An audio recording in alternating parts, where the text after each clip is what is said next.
Speaking. Welcome everybody to the very last lecture this spring semester at the Center for Translation Studies. I think we're all truly privileged to be ending the year with this particular lecture and project, I should say, at once timely and exceptional collaborative project between two very interesting researchers, one in Cairo, the other in Australia for the time being. Therefore, Behrouz Boochani, who is currently a political prisoner incarcerated by the Australian government in the Manus Island Regional Processing Center in Papua New Guinea. He is of Kurdish-Iranian, he is a Kurdish-Iranian journalist, scholar, cultural advocate, writer, and filmmaker. And he will be joining us, therefore, through a video that has been prepared by Behrouz and Omid, and then we are going to have him live on WhatsApp, and I hope, I mean, it's really sort of mind-boggling for me, and I'm sure it must be for you to be sitting here in Oriental Hall and communicating with someone who is imprisoned on an island of Australia. I mean, really. Boochani was a writer for the Kurdish language magazine Wirya, and his honorary member of PEN International and visiting scholar at Sydney Asia Pacific Migration Center at the University of Sydney. He is co-director with Arash Kamali Sarvestani of the 2017 feature-length film Chauka, Please Tell Us the Time, and he is collaborator on Nazanin Sahamizade's play Manus, and is also author of the forthcoming novel published by Picador Pan Macmillan, and it is the novel that is the centerpiece of this collaborative talk today. Our second distinguished speaker, who is with us in Cairo, is Omid Tofighian. He is assistant professor of philosophy at the American University in Cairo. And he is researcher and community advocate, combining philosophy with interests in rhetoric, religion, popular culture, transnationalism, displacement, and discrimination. He completed his PhD in philosophy at Leiden University in the Netherlands and graduated with a combined honors degree in philosophy and studies in religion at the University of Sydney.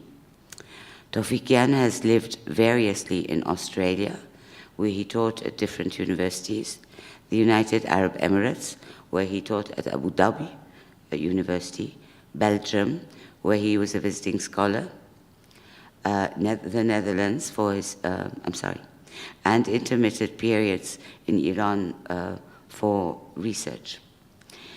His current roles include honorary research associate for the Department of Philosophy at the University of Sydney, faculty at Iran Academia, and campaign manager for Why Is My Curriculum White?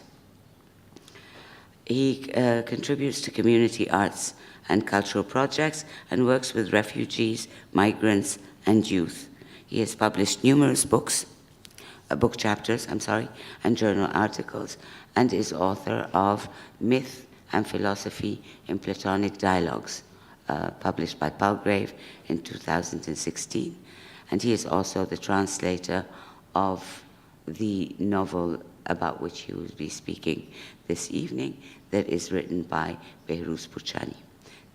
It is forthcoming in July 2018. We were actually hoping that it would be out in time for the lecture, but it's not out yet.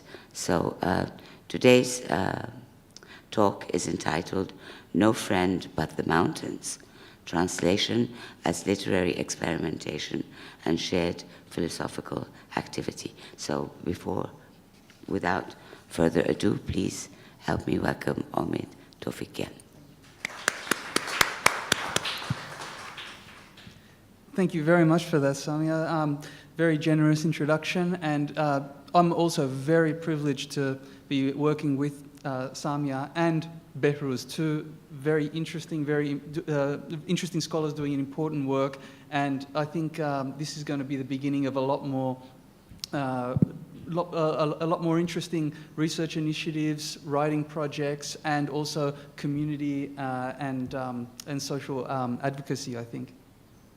There are I've had a few conversations leading up to today, and I've noticed that the issue regarding migration or border politics in Australia is not very well known. It's something that deserves a lot more attention, something that needs to be analysed because of its far-reaching impact, because of the consequences it's had on many people's lives. And I think rather than go into a lot of detail about it now, it'll come through, a lot of the details will come through in my talk. And I'll give a little bit of framework in order to understand what's happening to Behrouz, why he's there, and what role that all of that has in the book, especially when it comes to literary interpretation or representation of the situation on Manus Island. I'll also touch on the issue of Nauru as well, and make a distinction between the two places, because Australia now runs two what they call offshore processing centres, which is a euphemism for basically a prison for people seeking asylum. One of them on Manus Island is for single men. The one on Nauru are for families and unaccompanied minors. And I really regret to have to say this, but an Iranian woman whose asylum claims or refugee claims were denied as part of the US refugee swap deal. She attempted suicide last night. So the situation there is becoming, it has been disastrous for the last 5 years, but now it's really hitting a peak. And we're hoping that through a lot of this activism, something can happen, some changes could take place. And what the Australian government is doing on these islands should be exposed. Before I start presenting on Behrouz's behalf and then my part of the presentation, I'd like to play a short video that Behrouz sent me, and he wanted basically to address the audience himself. And then I'll be reading the talk that he prepared and I translated.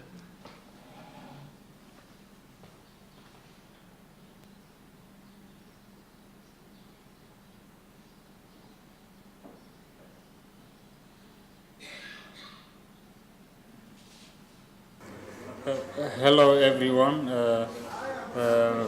I am talking with you from Manus Island, which is an island in the north of Papua New Guinea, in the middle of Pacific Ocean.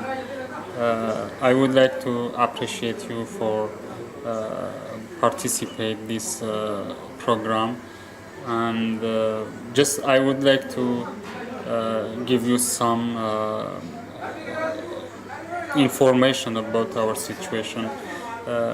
I and about 600 refugees, we have been in Manus Island and we were exiled by Australian government.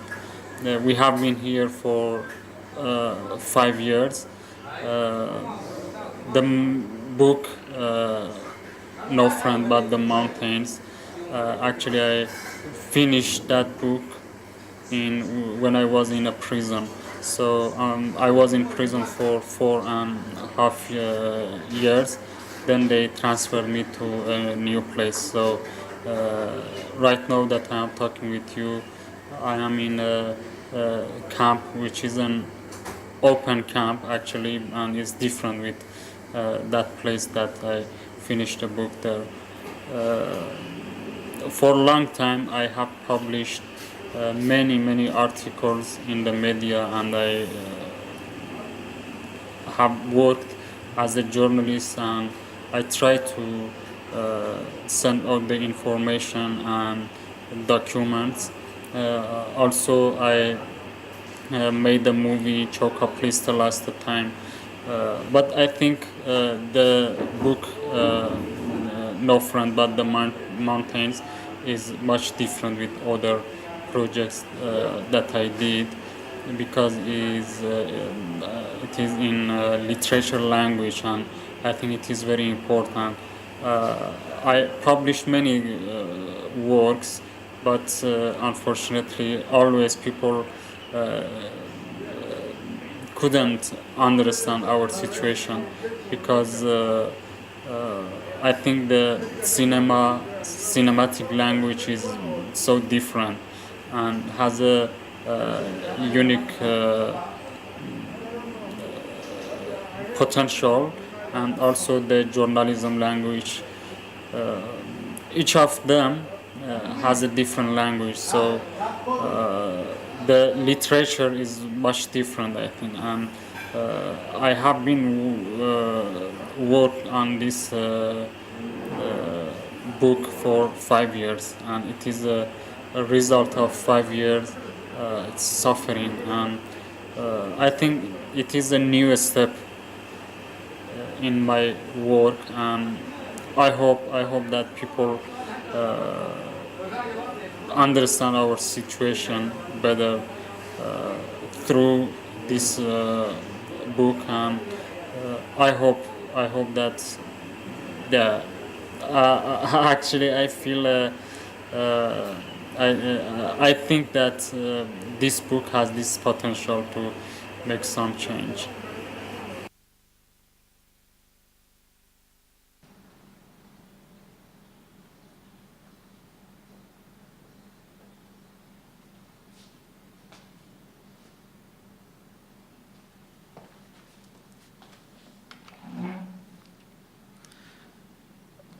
Behrouz Boochani was a journalist in Iran, and one of the major factors influencing his decision to flee from Iran was the work that he was doing, the journalism work that he was doing there. There were other factors as well, but one of the main ones, the central reasons, was his journalism. And he's published now in international media, through different international media organizations, close to 100 articles. And he realized a number of years ago that journalism doesn't have the power to change things. Journalism is incapable of conveying the torture, the suffering, the anxiety, and also the events that occur in their situation, in the immigration detention centers. It was for this reason that he turned to art. And also, being an artist, he realized that this was a medium that could communicate with people, at least give them a sense of what takes place in the prisons beyond just the facts and statistics, the official or mainstream descriptions or explanations of what's happening there. So before I go into, I present on Behrouz's behalf, and then my own contribution, I'd like to give you a little bit of background to the situation on Manus Island and also Nauru, because I'm sure that not everyone is familiar with the issue of border politics in Australia and what the history is. Just to give you some kind of context, I won't go into too much detail, but I think it's important to have that, that contextualization. So, in 2001, the very conservative Howard government opened up 2 detention centres, one in the Republic of Nauru and the other one in Papua New Guinea on Manus Island. And this was a part of what they called the Pacific solution. Essentially, this was designed to deter people from coming to Australia, seeking asylum in Australia. In other words, treat people harsh enough, be as brutal as you can be, so that they decide, nobody makes the decision to come to Australia. It's basically a way of stopping people from seeking asylum, migrating to Australia as refugees. And also, it's to send the message that Australia is in control, is fully, has sovereignty over their borders and they're the only ones, the government is the only one that can make decisions on who comes and under, using John Howard's words, under what conditions they come as well. Now, this was, the detention centre was closed under Labor, and the situation was getting so bad that one of the reasons why, one of the points that Labor used for its campaign against the Conservative Liberal government was to close the camps. And at that point, people had had enough about the abuses and the controversy that was surrounding the camps. And when Rudd came into power, he decided he would close them. In 2012, Julia Gillard, Australia's first female Prime Minister and Labor Prime Minister, she reopened the camps again. When asylum seekers started to come to Australia in greater numbers, and that was due to a whole range of different factors, including wars in different parts of the world that that had started after 2000 and essentially after 2003, but 2009 with the protests in Iran, and then 2010, there was an increase in asylum seekers coming to Australia, and this was used as a political tool by the opposition. The Labor Party basically buckled and reopened the detention centres. In 2013, Rudd came back into power. That's a very complicated issue, but Julia Gillard was forced out and Kevin Rudd was back in. He was the one who started exiling people arbitrarily after a particular date to Manus Island and to Nauru. Families and unaccompanied minors to Nauru and single men to Manus Island. And we have a list of people who have been killed on the island.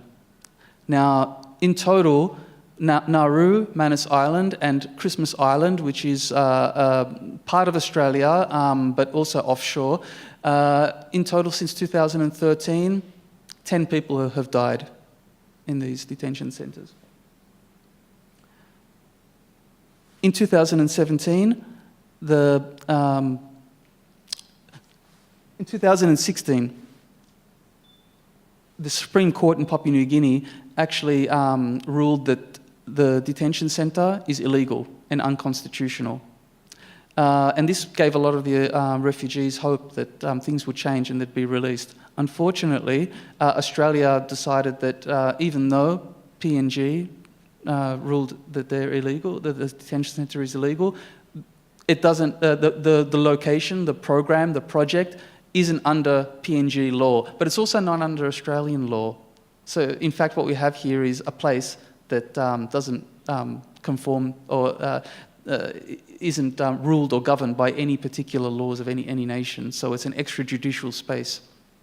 But after this ruling by the Supreme Court, the doors were open, so refugees could actually leave the prison for the first time. Of course, couldn't leave the island, nowhere to go, nowhere to settle, but they could at least come and go. And things started to change, especially when it came to releasing information about what goes on in the prisons. In 2017, the Australian government and PNG decided that the refugees had to leave the prison and go into these dispersed series of prison camps, where Behrouz made the video for you. Now, the refugees decided that they're not going to leave the prison. They said, we're going to stay here because we want freedom. We don't want another prison camp. We want an answer. We want to know what our future is going to be. They decided to stay in the prison, and they were under siege for 23 days. The Australian government shut off water, electricity, food, and it's very well documented. Behrouz was actually sending me reports on a daily basis, and they're published in The Guardian if you're interested to have a look. But it was a disastrous situation. It was incomprehensible to so many that Australian government would be doing this to people. They stayed there, and they were only removed after the military and the police came in. So this is just a rough background to the situation in Manus Island. Nauru is a different situation. It's even more secretive. It's even more difficult to get access or to communicate with people in Nauru. And there are now 120 children in Nauru. And as I said, families, so women and single women and women with their husbands as well. Behrouz Boochani, political prisoner on Manus Island, poet, scholar, filmmaker, and writer. Greetings to all, and thank you for attending this event. I am very happy to have the opportunity to present a talk today from this enormous distance and engage in dialogue with you about my book, No Friend But the Mountains. This book is, in fact, deeply connected to the film, Choka, Please Tell Us the Time, which I made secretively in Manus prison. The main idea at the center of this book can be analysed and understood in juxtaposition to a concept foregrounded in the film, and this is the notion of systematic torture in its modern forms. The point that distinguishes the film and the book from each other is the different artistic form of expression or language used to convey the concept. In fact, I tried to explore different forms of expression to describe and critique the system controlling this prison and the situation the refugees must endure every day. In any case, the art of cinema, literature, and journalism have their own unique potential for expressing an impression, and these are the very tools I've tried to use during these years in prison. The corpus of articles and interviews I've published, together with my film, Choka, Please Tell Us the Time, and my book, No Friend But the Mountains, are all part of a coherent theoretical project and critical approach. However, each example is a different reflection of events and situations, different forms of expression that reveal the hierarchical system of the prison, and I'll explain the term hierarchical in the talk. The conditions, it also explains the conditions of the prison, each individual imprisoned refugee, and their affliction. The collection of these genres make up a system of approaches that help understand the situation. They help understand the state of human beings who have been forgotten.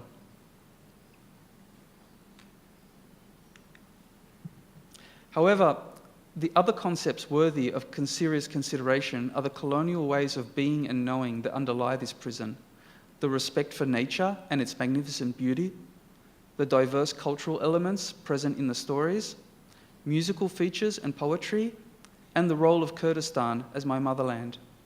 These themes are prominent throughout the book. I have tried to incorporate them within the various layers of narratives. The issue that has always been a priority for me and the main reason for writing this book is the phenomenon of systematic torture. I wanted to expose the way this system has dominated people's lives. I have maintained the view that the most important feature of this book is articulating the value of life and what it means to be human and what it means for a human to suffer in these particular ways. Through storytelling, I wanted to explore what it means to be human and the value of life. This book is the product of 5 years of thinking deeply about the system that created Manus Prison. I researched and wrote in order to fathom modern techniques of torture, the most recent technologies of torture that target the individual identities of the prisoners. After 5 years of struggle and pain, I have produced this book. Now I can stand over this prison and say one thing with certainty, that nothing, not even the ocean, not even the prison, and not even Manus Island has been able to kill me. I subjected myself to all kinds of damage. I practically killed myself to write this book. This book is the product of internal deterioration, the product of reopening bloody wounds festering down inside. It is the product of years of living in isolation, years of being alone. In August 2017, after 1.5 years of communicating with Behrouz, I met him for the first time. This is one recollection of my time on Manus Island when I first met him. I'd only been on Manus Island for a few hours when I rushed over to the central bus stop in Lorengau town. We met in person there for the first time. Behrouz hadn't even eaten a thing all day He'd consumed nothing but smokes for breakfast and lunch. He was still on his mobile phone when I got out of the vehicle to greet him. I'd learned that the body of refugee Hamed Shamshiripur had just been discovered within a cluster of trees near a school, beaten and with a noose around his neck. In fact, I had passed by the crowd of Manusian locals and police on my way in from the airport. The circumstances were extremely suspicious, and many refugees still claim he was killed. Behrouz is the first point of contact for many Australian and international journalists, and at that point, he had been engaged in interviews for the entire day. My first trip to Manus was supposed to be dedicated to working on the translation of the book. But on Manus Island, only torture is allowed to proceed according to schedule. So the whole translation process, the whole project, was carried out during my time in Sydney, Cairo, and Manus Island. The method and perspective of translating developed and changed at different junctures. The themes of each chapter are contingent on specific events and dynamics in the prison and also in relation to Australia's border politics. Therefore, there's shifts in technique, style, and voice, and they differ depending on narrative setting and moments. In some instances, the events and occurrences were taking place at the exact time of writing. He was writing about those events as they were occurring. The story behind the translation functions as a framing narrative for the book itself. This particular story about how it was made is a story in itself within which the main narrative actually functions and develops meaning. That is, the book contains the main story framed by a complex translation process as a paratext.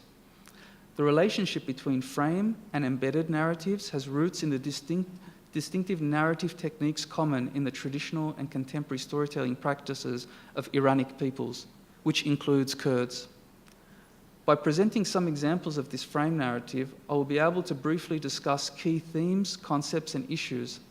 This approach will help to convey, first, how the translation involved literary experimentation, and second, how the collaborative efforts between author, translator, consultants, and confidants matured into a shared philosophical activity. Now, I should mention that there are some people who have been key to Behrouz's writing career. First, Janet Galbraith, who was the first person to get in touch with Behrouz and work with him really closely and find translators for his work. She heads an organisation called Writing Through Fences, if you'd like to look it up on the internet, writingthroughfences.org. And she publishes a lot of work by refugees in detention and who have been released from detention. Some of them still on bridging visas in the community. Some of them have been granted refugee status. Arnold Zabel is a renowned Australian writer, and he's been working on with Behrouz for many years now, not long, almost the same amount of time as Janet.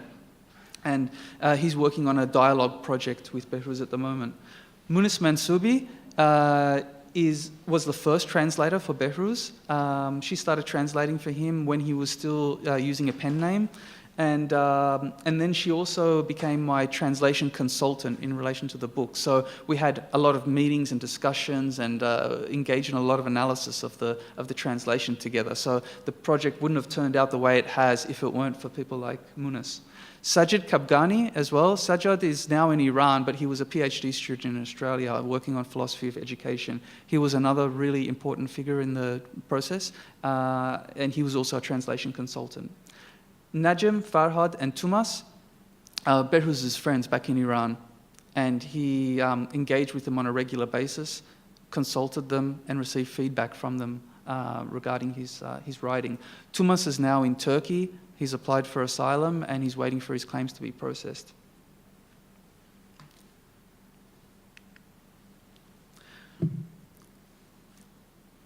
This is a conversation I had with Behrouz.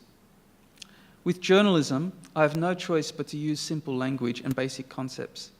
I need to consider diverse audiences when writing news articles. They are for the general public, so it isn't possible to delve as deeply as I would like. And this is the problem right here. I can't analyse and express the extent of the torture in this place. But I think it's inevitable that for years and years to come, I'll end up opening critical spaces for engaging with the phenomenon of Manus prison. This work will attract every humanities and social science discipline. It will create a new philosophical language. Finding the appropriate English words and sentence structures depended on a number of factors. Literature written in Farsi mainly consists of long, elaborate sentences with many different kinds of clauses in consecutive order. The subject is at the beginning, with the verb usually at the very end after a series of varying clauses. Trying to translate while maintaining the integrity of the original sentence structure becomes cumbersome to read in English. The longer, complex sentences and passages seem to function well in Farsi because of the language's poetic resonance and the rhythmic movements. In translation, I decided to split the sentences in various ways. In some instances, I repeated the verb to correspond with every individual clause, combining them either without conjunctions or in some instances by using numerous conjunctions. Sometimes I combine this technique with parallelism, alliteration, and consecutive synonyms. In some instances, I simply divided long sentences into a series of short sentences, or short sentences into single-word sentences. And I'll give some examples at the end of this talk. Other times, I used punctuation in creative ways to communicate each idea or point easier and to create a kind of sustained cadence. Paradox and juxtaposition are defining features of Behrouz's storytelling, which created many opportunities for splitting sentences and restructuring passages. His style and use of literary devices allowed me to explore the use of antonyms and oxymoron in creative ways as I translated. The use of flashback and flash forward direct and enhance the emotive power and messages, philosophical heuristics, and the sense of wonder in the text. Behrouz incorporates these elements into his literary strategy in combination with Kurdish folklore and resistance, Persian literature, sacred narrative traditions, local histories and nature symbols, ritual and ceremony. The philosophical and cultural features are not exclusive to Kurdistan and Iran. They also include other examples, particularly from Manusian thought and culture. Behrouz just getting in touch with me now, excuse me.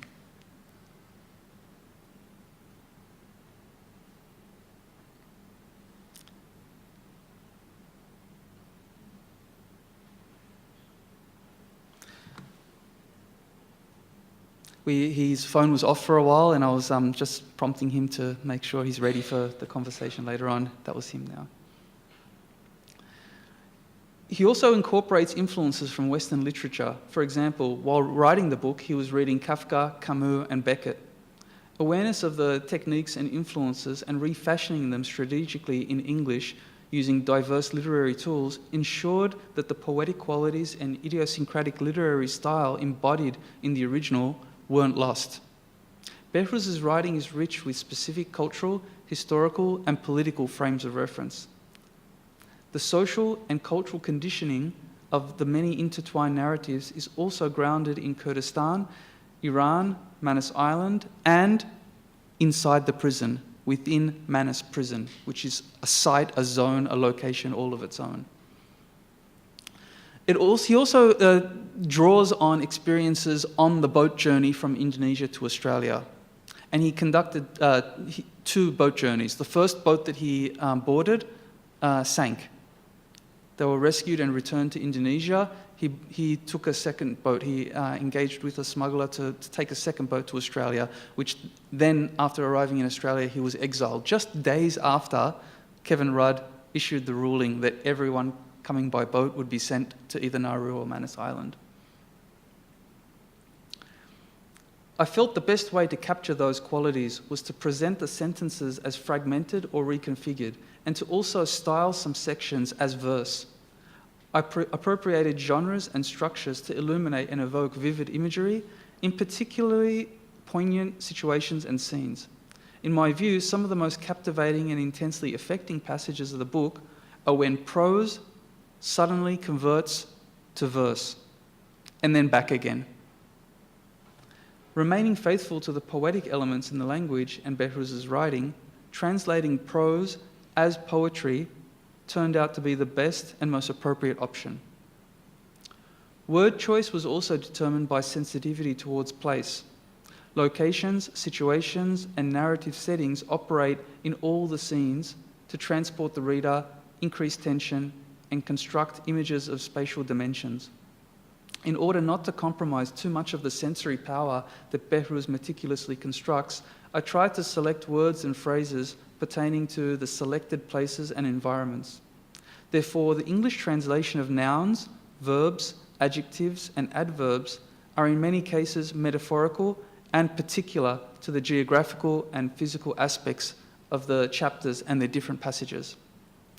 In some instances, abstract and philosophical terminology is more prominent, while in other passages I depict the scenes with more direct realism.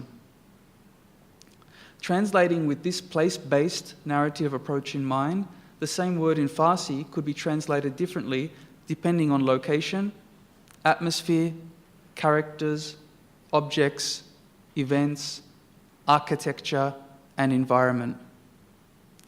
The use of nature symbols, anthropomorphism, and personification functioned successfully in this context, and it illuminated Behrouz's unique interpretations of trans-species understanding. In fact, Behrouz tells me he's adamant about the fact that had the refugees not established a relationship of respect with the environment and the animals, the oppressive force of the prison would have killed them a long time ago. Nature works with the prisoners to combat the system. Behrouz's book is a decolonial text, representing a decolonial way of thinking and doing. And in order to honour the nuances of his penetrating critique and his insight into the colonial foundations of the detention system, some technical terms needed to be incorporated into the literary work. Behrouz intentionally fuses literature with political commentary and language from different scholarly discourses.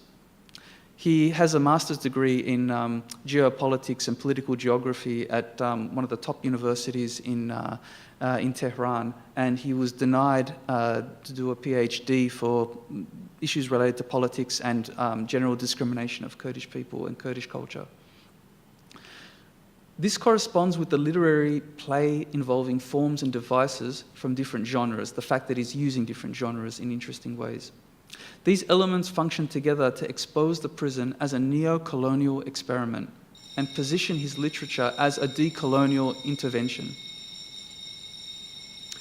The translation purposely uses academic language in places to convey the multidisciplinary vision behind the book. Behrouz's analysis of colonialism is the result of his education, scholarly investigation, and lived experience. Behrouz understands colonialism historically, philosophically, and viscerally. So the last part of my speech, I talk a little bit more about the shared philosophical activity, the notion of shared philosophical activity, the collective intentionality that is behind this book, the working together of all these different individuals and factors and settings. The conditions under which the book was created and the relationship between writer, translator, and consultants form a space for unique philosophical inquiry. Experimentation was necessary in order to convey this shared philosophical activity. In 2015, when Manus Mansubi began working with Behrouz, his first translator, who continues to translate as well, the prisoners were under constant surveillance at this time and always in danger of having their mobile phones confiscated. She tells me that there were regular raids during which officers would search for phones. These incursions were brutal and would occur around 4 or 5 a.m. Rumours always circulated regarding the prison system's plans to conduct a phone search, so refugees lived with constant fear and dread. Behrouz's first phone was confiscated. For 2 to 3 months, he would write his book by hand and use his friend, Arif Haydari's phone, to send voice messages to Manus for transcribing. Behrouz eventually managed to smuggle in another phone. This time he created a secure hiding spot for the phone as he slept. He inserted the phone into a cavity he made deep within his mattress. The officers did not find his phone again, although his phone was stolen in 2017 and writing was delayed for a short period. He soon got another phone, though. A lot of people really understood the urgency of his writing at that point. There were also periods lasting weeks and even months when Behrouz's personal communication was suspended. During these phases of extreme securitization and surveillance, he was forced to leave his phone hidden for long periods. Behrouz's connections with Najem, Farhad, and Tumas were vital and are evidenced by the multi-dimensional qualities of the book and the rich interpretative possibilities. Their commentary and critical questions helped Behrouz connect with his Kurdish homeland and invigorated his native tongue and heritage. Najem and Farhad are Kurdish, Tumas is Fars. They also reinforced the attitude and savvy he acquired from the intellectual and cultural circles he engaged with back in Iran, and communication with his three friends diminished the many senses of distance. Similarly, his correspondence with Janet and Arnold added new dimensions and perspective to his writing. His interaction with the two writers living in Australia gave Behrouz a sense of validation and contributed to the cross-cultural angles and nuances interwoven through the work. Particularly Arnold, a lot of his literature, a lot of his writing looks at the situation of refugees and draws on the experience of refugees during the pre-World War II period in Australia and post-World War II period. He's the son of Polish Jewish refugees who went to New Zealand and then to Australia. During the book's writing and translation process, Behrouz continued his other writing, research, art, and advocacy projects. The book was produced simultaneously with journalism, investigative reports, a film, academic presentations, protest speeches, and human rights advocacy. I maintained the consultation process by regularly checking my philosophical reading with Behrouz. Our discussions also worked their way into Behrouz's writing of the text. So the translation and the writing of the book were happening simultaneously. One of the unique features of the book is that the planning, writing, and translating were happening at the same time, and sometimes the stories were being written even as the events were taking place. The consultation and review process during my visit to Manus Island clarified many interpretations, corrected errors, and developed culturally and politically sensitive points. There are many ways to interpret Behrouz's narratives. However, his main objective is to draw attention to the realities of systematic torture.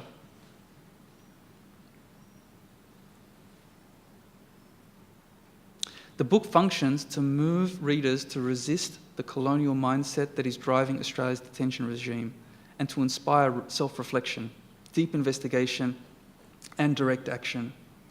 The shared philosophical project is open-ended. It's a call to action. For Behrouz, first and foremost, the Manus Island Regional Processing Centre was unequivocally a type of prison.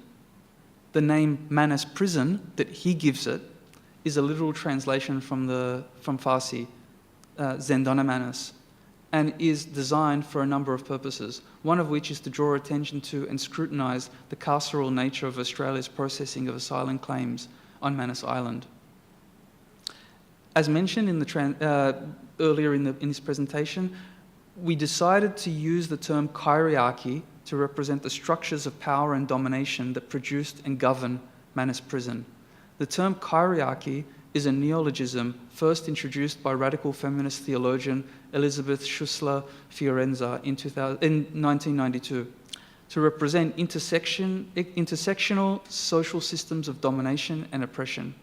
The use of this technical term enabled a truer representation of Behrouz's thinking and experience because it purposely encompasses multiple interlocking kinds of stigmatization and oppression, including racism, heteronormativity, economic discrimination, class-based violence, faith-based discrimination, coloniality, indigenous genocide, anti-blackness, militarism, and xenophobia. The term also captures the way that this intersecting system is perpetually reinforced and replicated. This is important, an important aspect because it connects the prison with Australia's colonial history and fundamental factors plaguing contemporary Australian society, culture and politics. He calls this interlocking set of systems that govern and control the prison and give it its character the kyriarchal system. And in Farsi, the term is sistema hakem, but translating hakem as sovereign or ruling or governing doesn't quite capture that vision or that objective of subjugation, domination, and widespread oppression. So this term kyriarchy really brings in everything that he's trying to say about the system, or the interlocking systems. I have one section here that talks a little bit more about the philosophy of the prison and also the kind of special locational thinking that Behrouz engages in and conveys in his book. But what I thought would be better is to read some passages from the book, and if there's time, I can go back to this philosophical interpretation, but I think it's better to let Behrouz's work speak for itself rather than over-theorizing the way a lot of academics tend to do.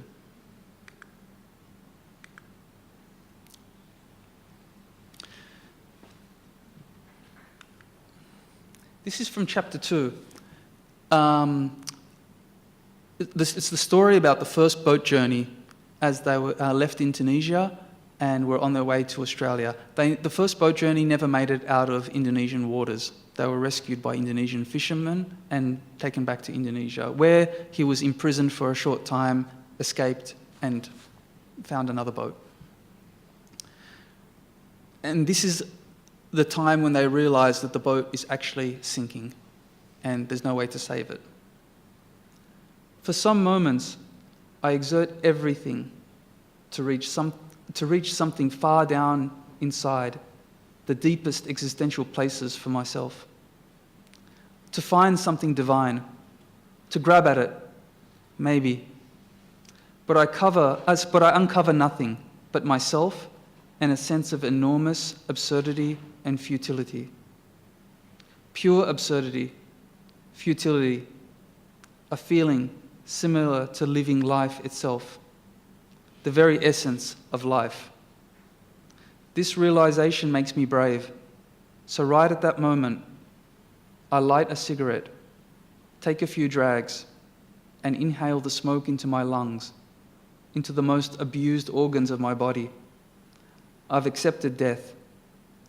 Yet immediately, my fear reasserts itself. Feelings of futility and absurdity and an overbearing terror begin to fuse in astonishing ways. Terror reigns, and the absurdity of life usurps it simultaneously. It is a unique experience, but then I'm undergoing these feelings for the first time.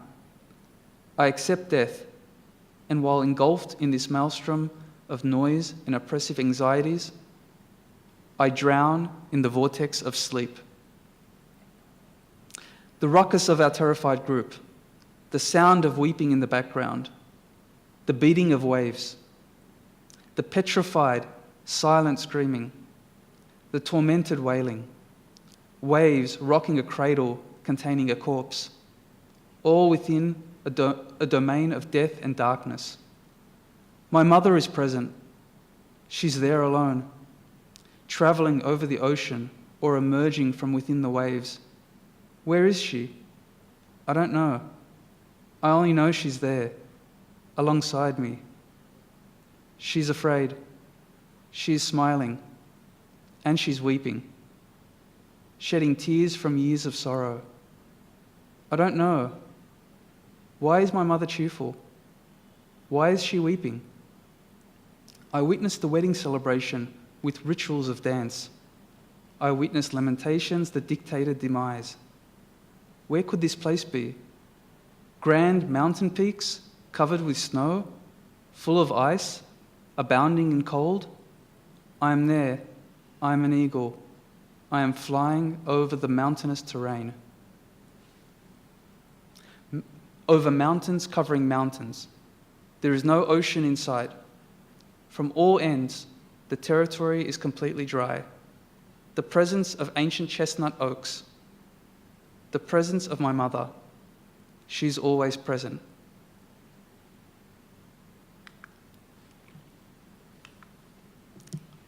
The next passage is from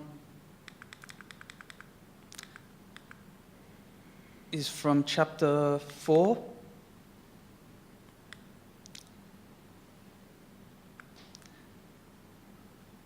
And this is no.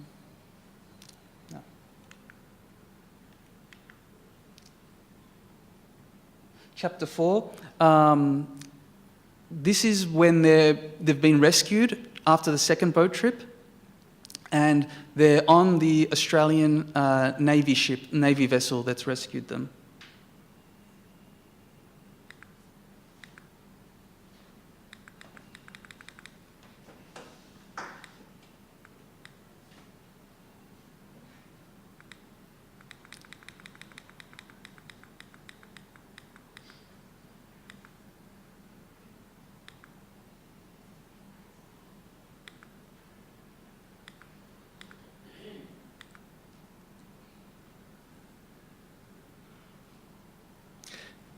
Now, I should mention that he's describing a mother who is on the vessel, who's been rescued with her kids. It's an Iranian woman who he describes as our Golshifte. Golshifte is a very famous Iranian actress who is now living in exile in France. So he refers to this woman as our Golshifte. Our Golshifte and her family are sitting beside the penguin's exhausted body.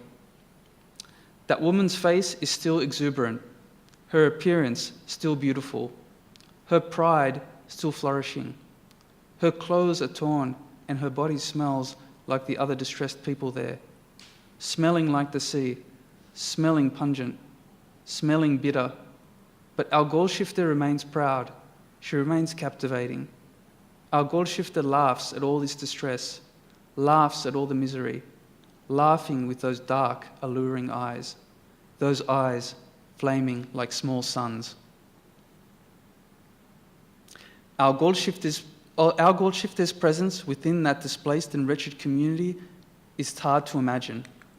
She's the kind of person who radiates nobility, no matter what clothes she wears, no matter what the situation, no matter if her life hits rock bottom, no matter what, she will leave a lasting impression on her surroundings.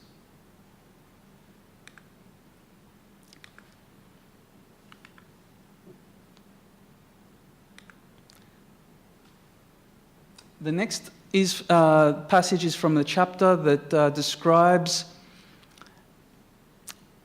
their exile from Christmas Island to Manus Island. So Christmas Island is a place where refugees are also processed. It's part of Australia, but it's offshore, and it's from Christmas Island that they were exiled to Manus Island.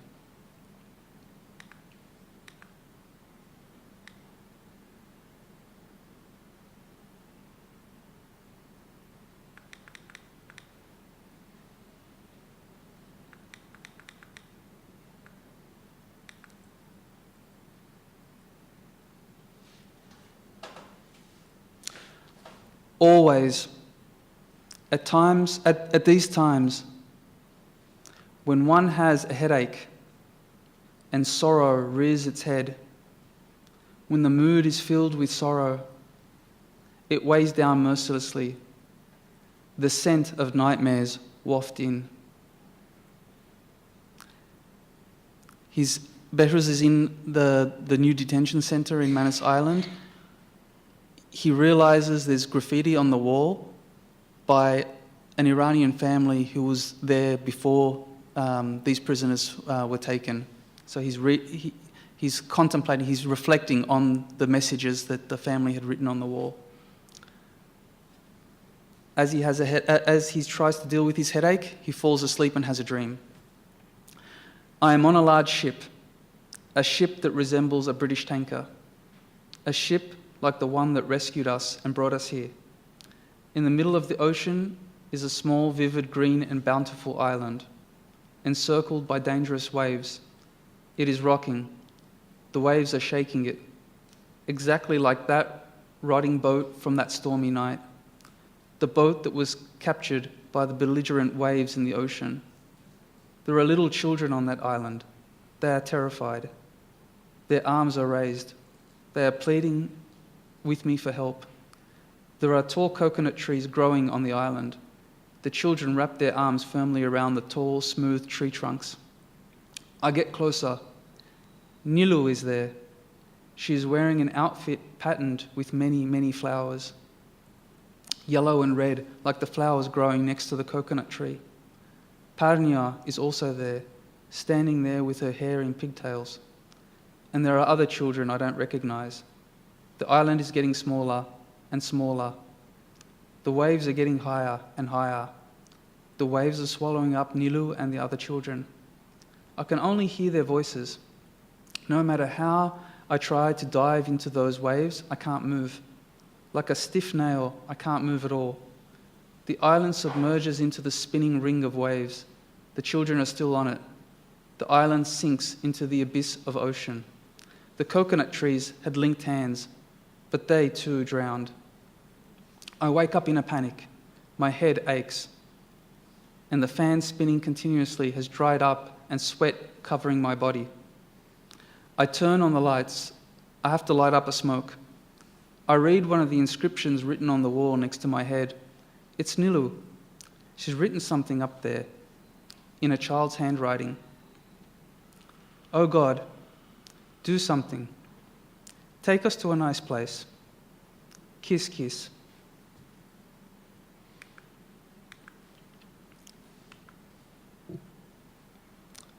The next chapter, the next passage is from a chapter about their very first month in Manus Island.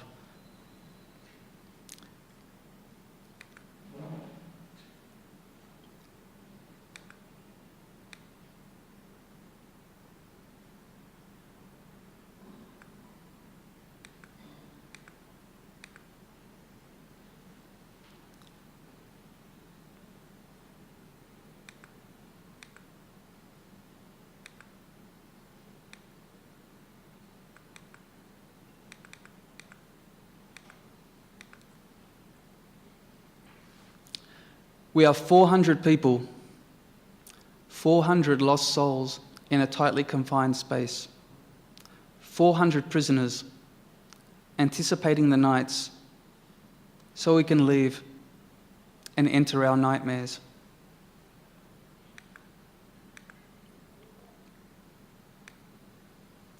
Two more passages. The next one is from the chapter where he describes one aspect of the kyriarchal system, one feature of the Manus prison logic, which is to systematically torture people by making them wait in line.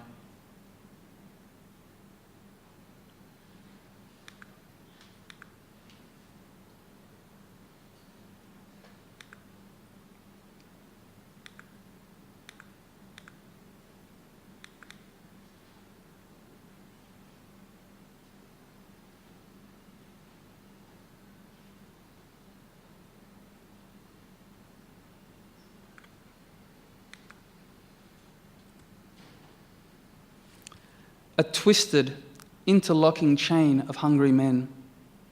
Bodies mutate under the burning sun.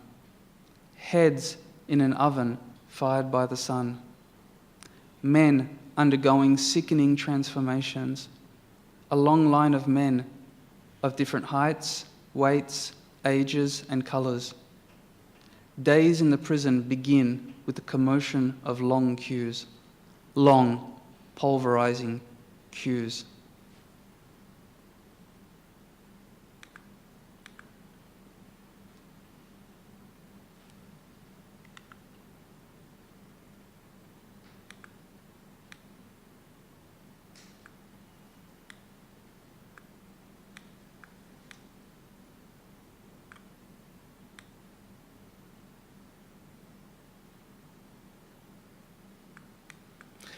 This is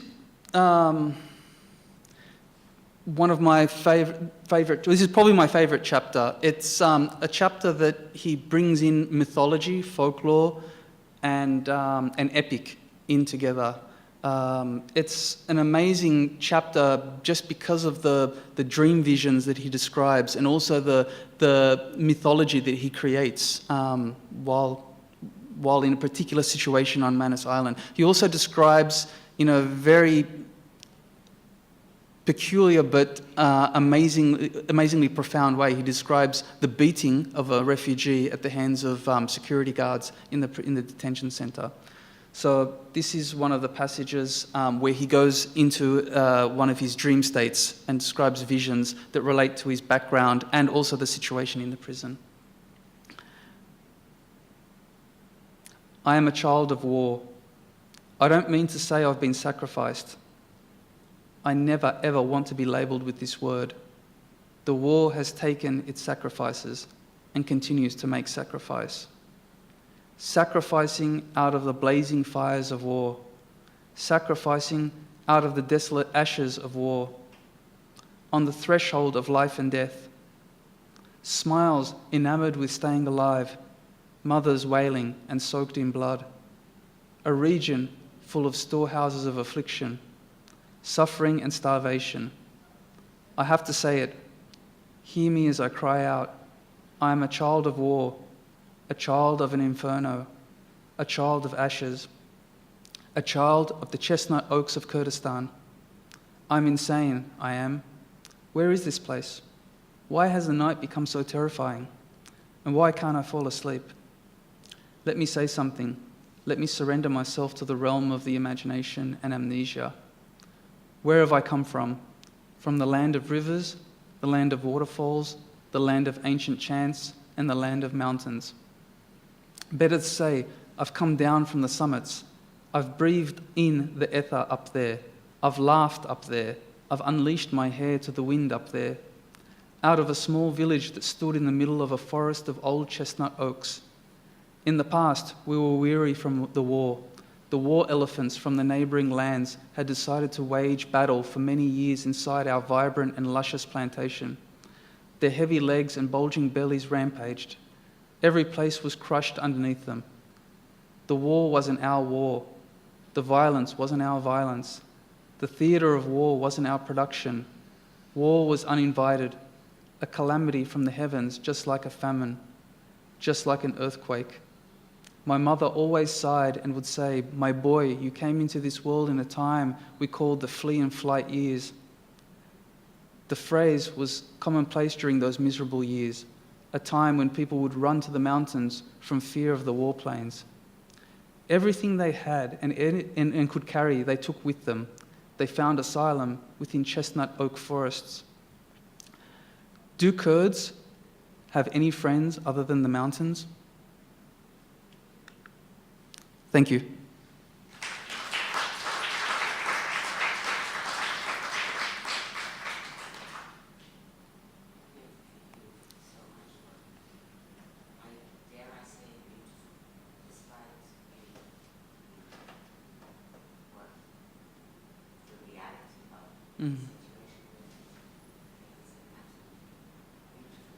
Thank you.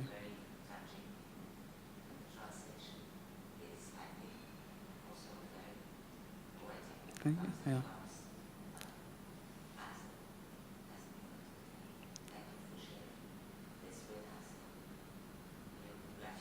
Thank you. Thank you for giving me the opportunity, and for Behrouz as well.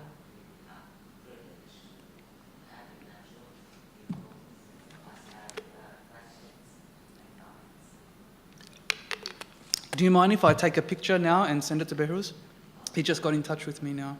Is that okay with everyone? If this...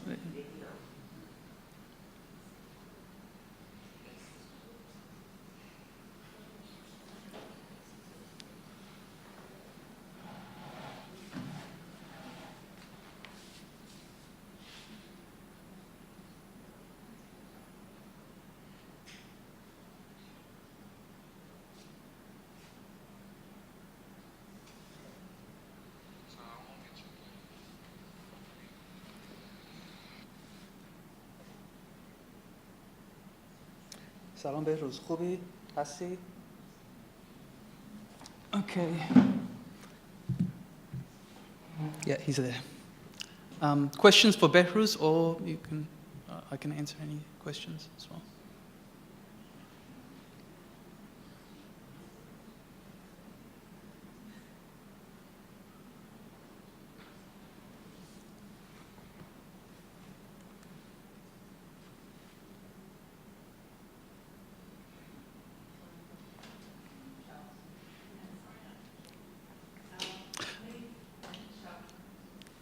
I think you have to keep your finger down on the button for a while before it turns.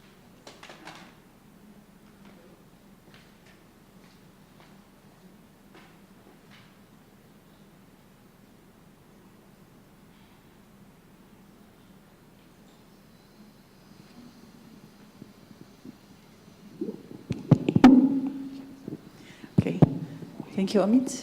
Very interesting talk. I have a question about the language in which the book was written, because you say it was written in Farsi, and the author is of Kurdish origin, so he speaks Urdu. Urdu is his first language? Kurdish. Kurdish. Yeah. So does this mean that he is been influenced by the Kurdish language in using Farsi? Does this appear anywhere in his writing? And how did you deal with that in the translation? Mm-hmm. Thank you. That's a really important question. In fact, when I was reading the Farsi, I realized that it's so significantly different from anything else I've read in Farsi. And not only, and I think that has so much to do with the fact that he's Kurdish, the fact that he comes from a very small Kurdish village in Ilam, one of the provinces in Kurdistan, part of Iran. And I think another really important factor is that he grew up on the land. So he has this very deep connection with the land.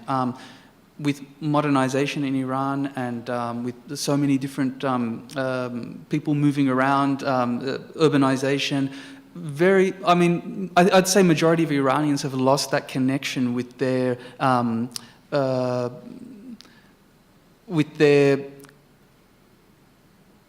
clans or kinfolk, or their origins that are deeply connected with location, with nature. One thing that Behrouz has is this connection with country, with Kurdistan.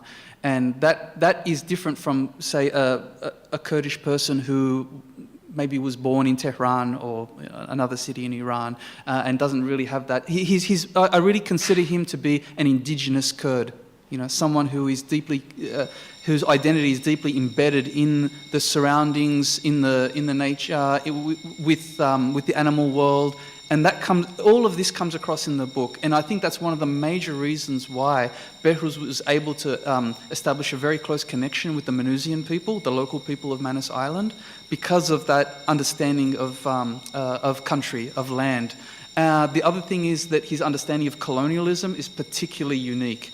The Kurds, not only have they, because of being in Iran, they've been affected by colonialism, but they're also colonized by the Persians as well. And there's a systemic project within Iran to erase Kurdish history, language, culture, and there's a lot of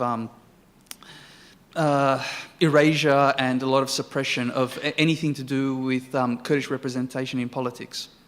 So this is a very sensitive issue, and I think that has given Behrouz a very special dimension or a very special standpoint from which to write.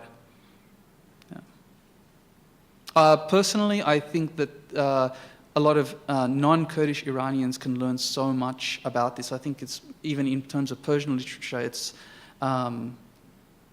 there are very few things that I personally haven't come across any precedents, and I think that it's not only going to contribute something to English literature, Australian literature, but something significant to Iranian literature in general.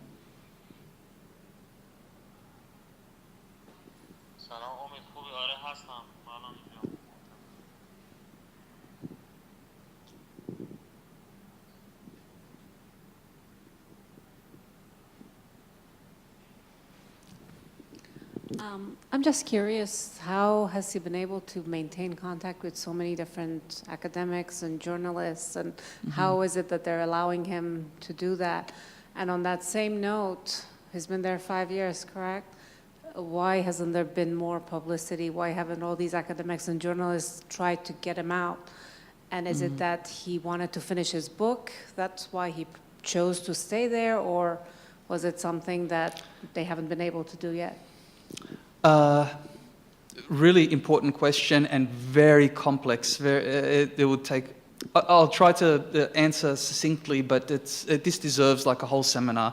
Why he's still there, and also why the advocacy hasn't worked to release these people from the detention centres.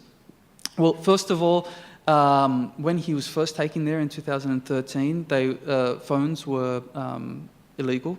After 2016, they allowed them to have phones, but before then they could only smuggle phones in. Journalists weren't allowed there. Australia completely banned journalists, and also what was even more interesting and also horrifying, any employee from the detention centre who left working there and released any information or leaked any information would be punished as well. At one point they actually said they could be punished for up to 2.5 years jail. So there's been this program by the government to keep the location secret. It's really a lot. The other problem is that a lot of the advocates they haven't been able to compete against the government project or the state's policies and their plans of keeping people in the detention centre. The advocacy movement isn't unified. And everything's just so disparate, and people end up sort of, a lot of the advocates end up in tension with each other. Things haven't been able to move forward in that sense. The other thing that is important to mention, and this is absolutely remarkable, most academics aren't really that interested in getting involved in this, or a lot of academics just don't find it as something to commit themselves in terms of their scholarly careers or their research interests. I've approached many academics at many universities in Australia, and I think it would be I would consider it a positive reaction if they say, that's a really important project. And that would be, that's kind of like the best of it. There have been a very select few, who have actually committed themselves and given Behrouz platforms. He's now, after some kind of advocacy on his part, he's now been made a non-resident visiting scholar at a centre at the University of Sydney. But in comparison to all of the dismissal or the rejections that we've received, these are really small gestures. The other thing is why he's still there. It's a political football. It's used as a political football. Unfortunately, in Australia, for so many years now, elections are tied up with refugee policy. So the Australian government even refuses to let them go now that countries like New Zealand have offered to take large numbers of refugees from these camps. Australia is actually, you could say they're hostages, political hostages now, because Australia says even though another country is willing to take them, we're not going to release them. A lot have been deported, a lot have been tortured systematically to the point where they actually agree to go back. Not necessarily going back to a safe place, but can't put up with the conditions in the centre anymore. So, like I said, a very complex issue, important question, but it needs a lot more discussion. There's very little about it in the media in the West, based on the US. I really don't know much about this at all. Yeah. Why isn't there more? Yeah, this is by design. This is the way. This is what for many years a lot of people in Australia didn't even really know what was happening there. It's only really, I think, after the siege of 2017, when they were forced to leave the camps, that's when it really started to grab the attention of majority of Australians. But for a long time, a lot of Australians weren't really sure exactly what was going on there. What was the situation? Have they been, when you say they've been there for 4.5 years, really? 4.5 years? And then there's a lot of fabrication. So they're living in 5-star hotels there. Our tax dollars are going to buy them iPhones and laptops. The immigration minister at one point said that the largest collection of Armani jeans are in Nauru. Things like that, you know.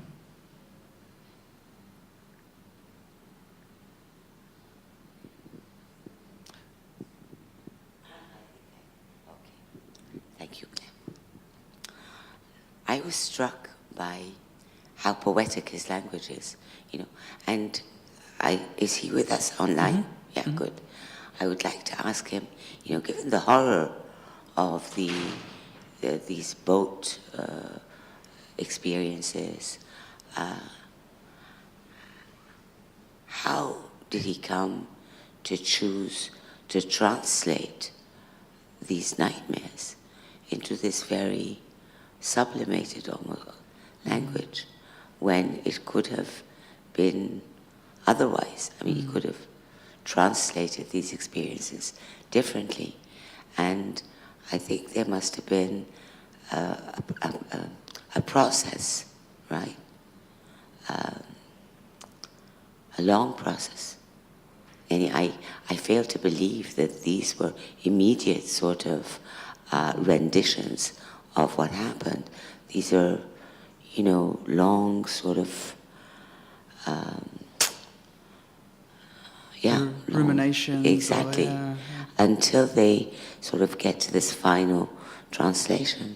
So if you could talk about, you know, that process from, you know, how do you go from the nightmare to this sublime kind of language? Yeah.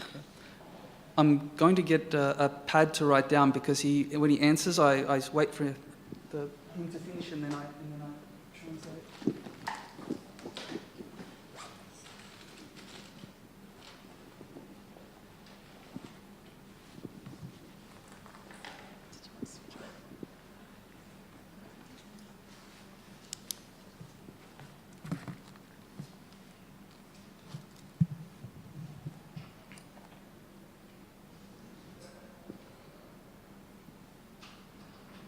سلام بهروز، خوبی؟ بهروز، یه سوال. نوشته های شما، کتاب شما خیلی شاعرانه هست، ولی خیلی وحشت آورم هست. مخصوصاً اون فصل دوم راجع به سفر که رقایق هستیم، راجع به سفر از اندونزی به استرالیا.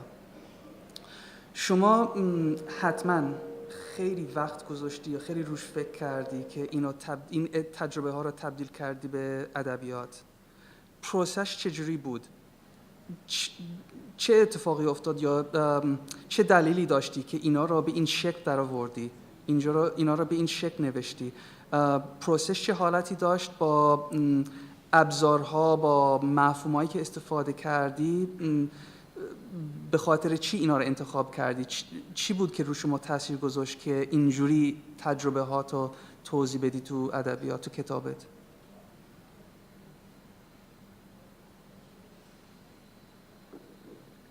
Maybe we can take another question while I'm waiting for him to answer that one.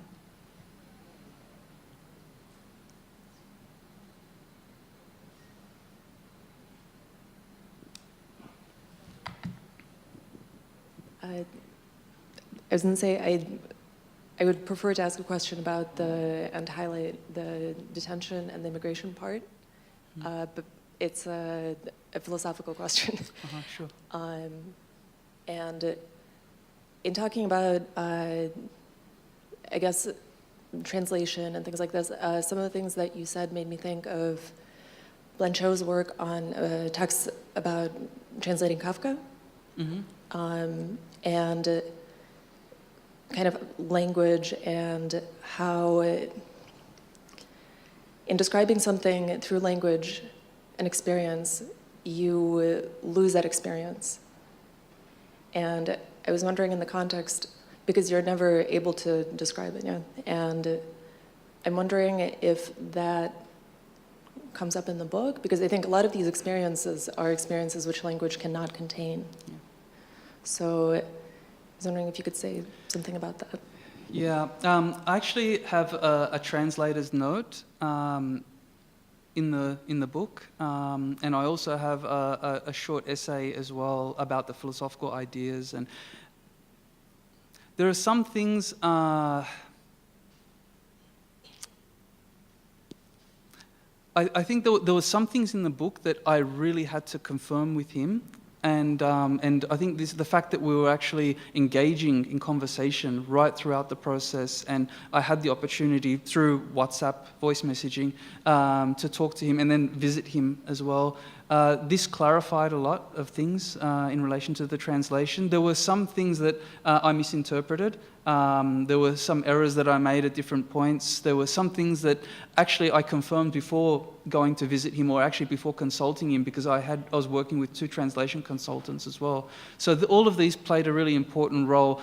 But at the same time, our discussions with each other were extremely important in the direction of writing the book and then with the translation. So as we were discussing and as I was clarifying things, he then went on to maybe not change his mind, but slightly adjust some of the points that he was making. Or, I would realize something about the translation that, I would never have picked up otherwise. And he also realized some things about what he was describing that he probably should have included or could have described differently. So, and I think after a while, maybe after 3 or 4 chapters, we realized that there was a really interesting synchronization there taking place, a really interesting harmony taking place. We didn't require so much and so much consultation anymore.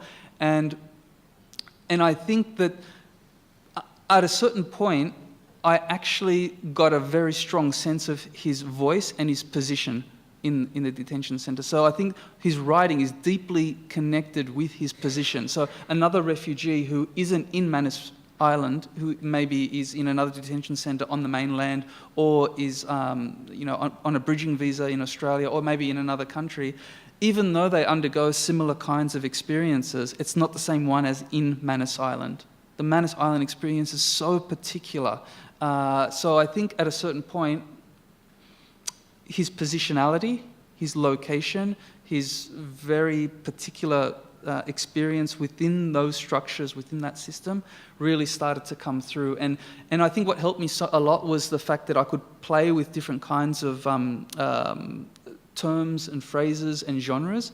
So I was able to, for instance, translate one Farsi word in different ways depending on what he was trying to explain or what he was trying to convey in that particular chapter or passage. There's so much more to say about the philosophical dimensions of translation. But I think the point I was trying to make about the shared philosophical activity really makes this particular project maybe not unique, but it gives it a very special character. The fact that there were so many people involved and we were all kind of sharing knowledge together, and it became a collective form of intention. And on top of that, we were all dedicated, committed to exposing what's happening there and trying to transform the situation in some way.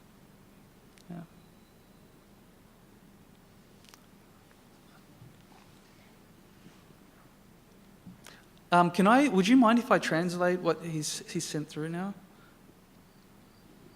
سلام امید، من اول سلام میکنم به همه. بعد میخوام بگم که من همیشه میخوام بگم که یعنی یه جواب شاعرانه میخوام بدم، اینکه اقیانوس منو شکست نداد، مانوس منو شکست نداد، این سیستم منو شکست نداد. یعنی در واقع اینا منو نکشتم، ولی من خودم رو کشتم، من خودم رو ویران کردم و شبیه یک خونریزی داخلی بود این که این اثر خلق بشه. و این یک کاری بود که من 5 سال خب درگیر این مسئله بودم، 5 سال به این مسئله فکر کردم و این تجربه بزرگی بود و من احساس میکنم که هیچ راهی نبود. یعنی من نمیتونستم این کتاب رو ننویسم و این یک کاری بود که باید نوشته میشد و با این همه کاری که انجام دادم اینجا، حالا مقالاتی که نوشتم، فیلم ساختم، همه اینا نمیتونست منو ارضا کنه و این اتفاق باید میافتاد و به نظرم به خاطر تجربه‌های بزرگی بود که داشتم و این یه جوری اجتناب ناپذیر بود و من نمیتونستم اینو ننویسم. Hello, everyone. I think the best way for me to respond to this question is poetically. I'd like to give a poetic response. The ocean couldn't break me. Manus prison couldn't break me. The system couldn't break me. None of these things killed me. But in a way, I killed myself. I underwent a process of internal bleeding to write this book. For 5 years, I was working on this issue. There was no way that I could not write this book. It wasn't an option for me not to write this book. I had to write this book. Everything that I'd done, journalism, the film, other kinds of writing, nothing gave me that kind of satisfaction or that release. None of them really, none of them fulfilled what I wanted to express, the point that I wanted to make. This particular book had to happen.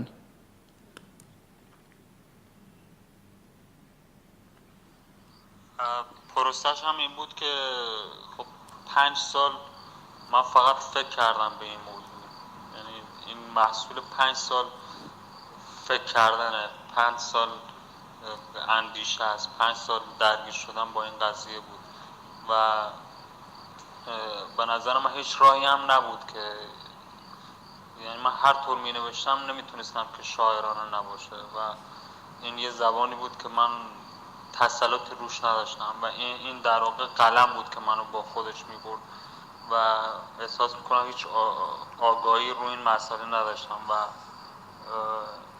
بالاخره این کار اینجور در اومد و من احساس میکنم که شبیه یه سیلی بود، شبیه یه طوفانی آبی بود که منو با خودش برد و این کتاب با این زبان و به این شکل در اومد و پروسش هم همین بود دیگه. پروسش این بود که فقط فکر کردم، 5 سال فکر کردم به این موضوع و بعد آوردم رو کاغذ.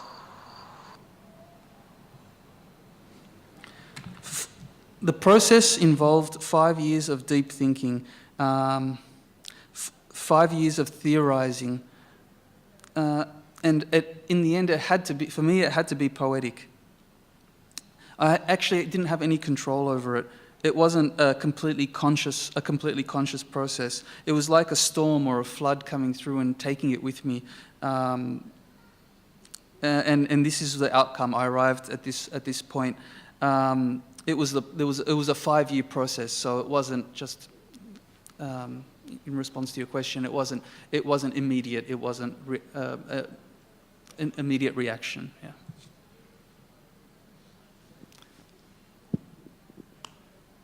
Your answer shed some light. I think if it took 5 years, I imagine it was like the excerpt, and like the title. The title of the book is taken from the excerpt you read, which seems to refer to the preceding hierarchy to which he had been subjected back home, which had induced him to seek refuge there. So the focus of the book, it's like a blend or a melding of all of these. Yes, this is correct? Yeah. Mm-hmm. So it occurs to me, just when Sam was saying that call to action and the previous question, why hasn't there been more of a mobilization? Maybe it's because it seems like it's a plea, it's not just about Manus prison, but the reference is also to back home in Iran. And so it's not diffused, but I mean, it becomes just this more general or more universal in a way. Absolutely. In fact, both in the translator's note and in the essay that I have accompanying the book, I talk about his style as being an anti-genre. So paradoxically, he draws on all these different genres, journalism, philosophy, psychology, history, poetry, folklore, mythology, He brings in all these different genres, but in the end, he produces something that actually counters or rethinks, maybe even critiques genre. So and I have never met anyone who actually resists structure in the way that Behrouz does. I mean, everything about his identity, everything about his persona, everything about his attitude, his way of thinking is resistant to structure. He's the sort of person that can't be controlled and governed, and I think this goes back to his Kurdish roots, his Kurdish background. So when he talks about the hierarchical system, he's talking about something that is much bigger than Manus prison, something much bigger than the Australian political system, something much bigger than elections in Australia. He's talking about a system that is violent in so many ways, that's oppressive in so many ways. And I think I mentioned a few of the points. It's misogynistic. It's homophobic. There's economic discrimination involved.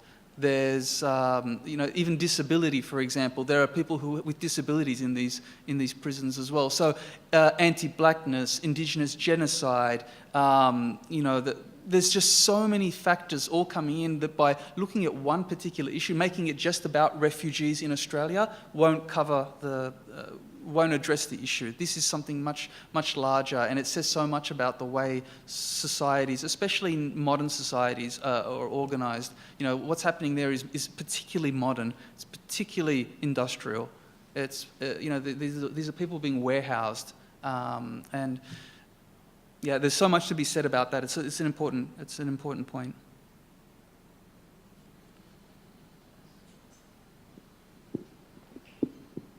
Thank you so much for your talk.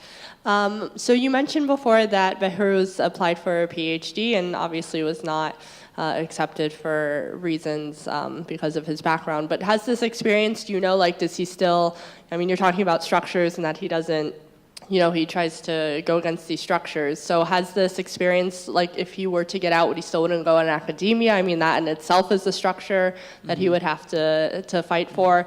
Does he see himself being more a writer or a journalist or an activist? How has this experience, inspired him or not inspired him to maybe do what he had planned before in Iran?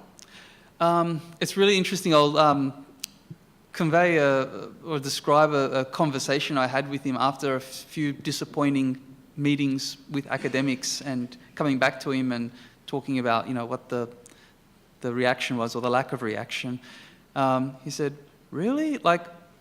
What are academics doing in Australia?" He thought, if this isn't a central concern for academics, then what is? What are they doing? He was actually dumbfounded. He couldn't really believe that this isn't a priority for researchers.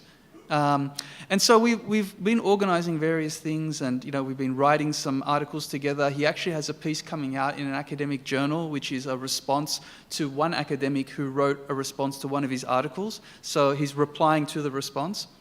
So there are things happening, and we're also developing what we call Manus prison theory. So we want to actually develop a theoretical framework, not just a framework, but a theory in itself.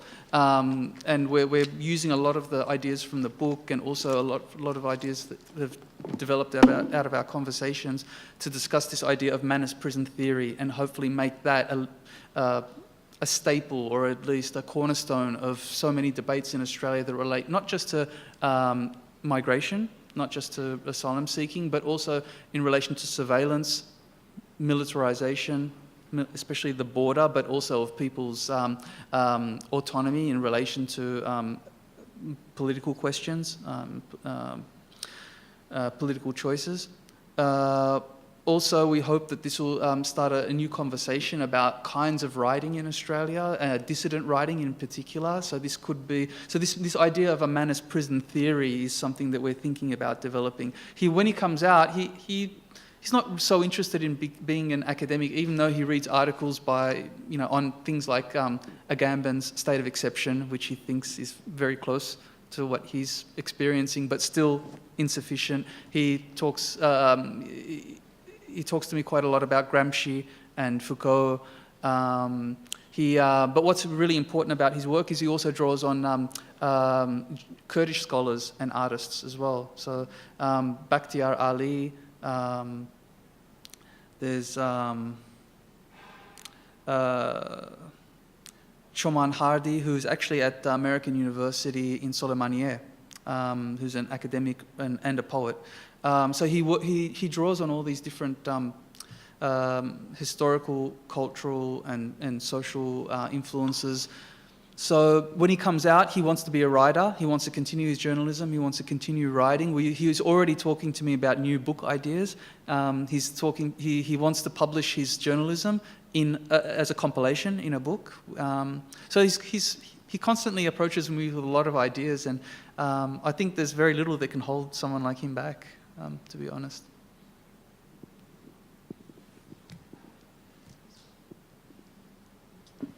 How old is he? About 34. That's quite young. I'm just trying to get a mental picture of what this island is like. Is there a local population? Does he have any interaction with the local population? Excellent question.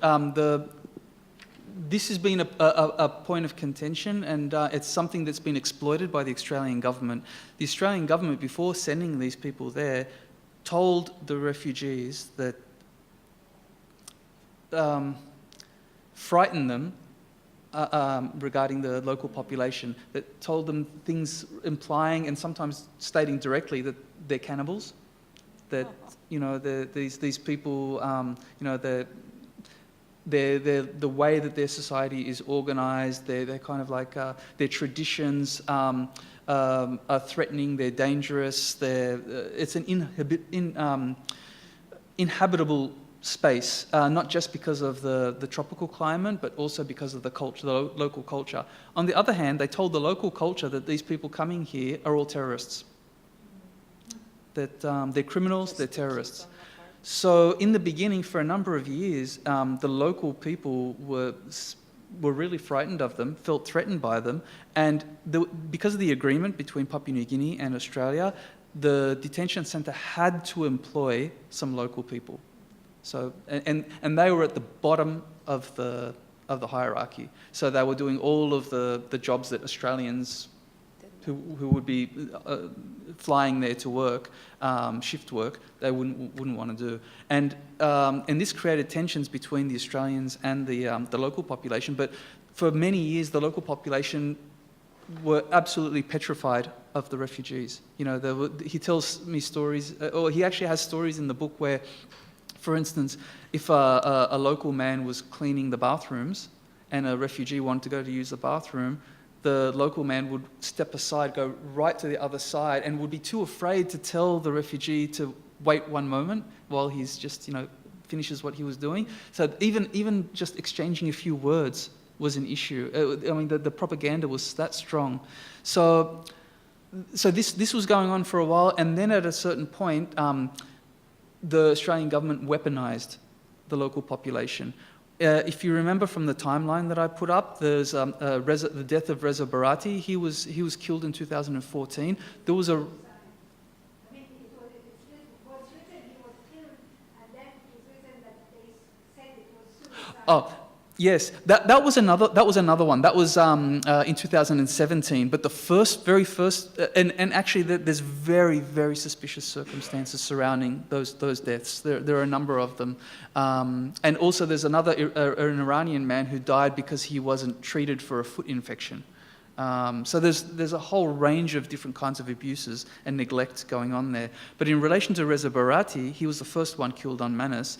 That was about a year or so after they'd been taken there. There was a riot in the prison, and the authorities allowed for local people, the police, and some of the people who had been under the influence of the Australian propaganda. They came in and they beat the refugees with clubs, machetes, even fired shots at a few of them. And Reza Barati was killed because of the riot. But this isn't another thing that's been covered over in the media. There were 4 people involved in his death. 2 of them were Australian guards, and 2 of them were local guards. The local guards ended up going to prison, going to court and then going to prison. The Australian guards were shipped back to Australia immediately. And no one knows what's happened to them. So this issue, there's a really tense and ambiguous relationship with the local people, but I should say as well, I should add to that, that there are sections of the local population that have been instrumental in their fight for justice. So they've been working with the refugees to basically to find freedom. And what are the populations of the refugees and the local population, do you know? At the moment, there's in Manus about 600 left. In the beginning, I think there was about 2,000. So there's about 600 refugees. And the local population, to be honest, I don't know. I can Google it. I don't know the population. I just wanted to clarify something that, as you're talking a lot about when he gets out and why are people there for so long, as far as I understand it, I know the US and Canada and the UK, but I think Australia as well has indefinite immigration detention. So when you say... An immigration what, sorry? Indefinite immigration detention. Oh, yes. It doesn't have a time limit on how long people can be in immigration detention. Yeah. So That's a really important point. They could be released tomorrow. They could never be released. And that's the issue. It's mandatory detention, so everyone who comes to Australia... You know, this is another interesting point that I'm glad you raised this, because this is only for people, this kind of treatment is only for people who have come to Australia by boat. If someone comes to seek asylum in Australia and comes by plane, in majority, almost all cases, they wait in society for their claims to be processed. It's only the ones that are coming by boat. So it's arbitrary, it's mandatory, and it's indefinite. No one knows, and this is part of the torture. You don't know how long you're going to be there. And then they weaponize the process as well. They play with the minds of the refugees in relation to their hopes and their dreams and their understanding of the process. They'll constantly be told different things from different case managers. They'll be told that they'll be getting a response from the immigration department and that will be delayed. Their documents get lost. I mean, a whole range of different things happen. And this is all intentional. I mean, this doesn't happen by accident. And it happens so frequently, and there's such a pattern involved that, it's part of the system that he's talking about. It's quite twisted and complicated, but horrifying.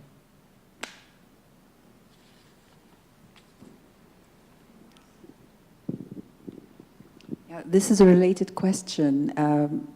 You mentioned at the beginning that the euphemism used for Manus Island prison is it's a processing center.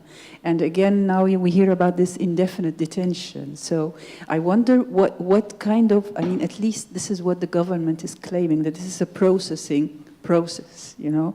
So what is actually taking place? Are some people admitted into Australia after some time? Some people are kept indefinitely, some people are returned, maybe to where they came from or to other places. And another question I'm curious about, why do they provide any reason why they reserve this treatment to those coming by sea rather than those coming by air? Is there any grounds for that? I'll answer that one first and then I'll go to the earlier questions. Their claim, the government's claim, is that we're actually saving lives by doing this. Because when people come by boat, they die at sea.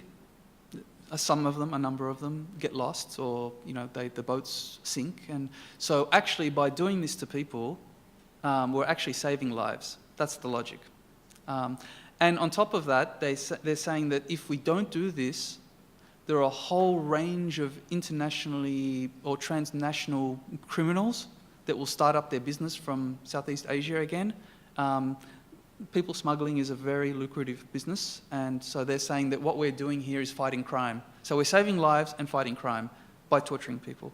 To be honest, a lot of the analysis, the critical analysis of this situation shows that in fact this is all about elections.